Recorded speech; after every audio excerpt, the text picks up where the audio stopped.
Hi friends, இன்றைக்கி வந்து lovers day. அதனால் வந்துட்டு ரோஸ் வாங்கியிருக்கேன். இப்போ வினோதா என்ன பண்ணுதுன்னு பாருங்கள். அதுக்கு முன்னாடி பாப்பா என்ன பண்ணுதுன்னு பார்த்துருவோமா? யாருங்க ஃப்ரெண்ட்ஸ், பாப்பா வந்து குளிக்க வச்சுட்டு தூங்க வச்சுருக்காங்க. ஐயோ முடிச்சுக்கிட்டாங்க, ஓரமாக போயிடுவோம். இதோ வெளியே ட்ரெஸ் காய வச்சுட்டு இருந்தாங்க. இப்போ பாருங்கள்.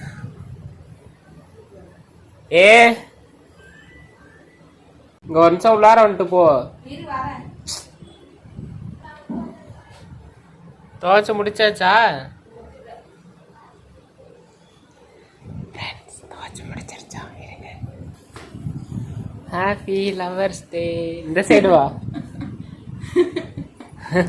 இங்கே பாருங்க ஃப்ரெண்ட்ஸ், துணி துவைச்சிட்டு வந்து எப்படி வா, அப்படின்னா தான் கேமரா தெரியும், கிளியரன்ஸ் வா. Happy lovers day.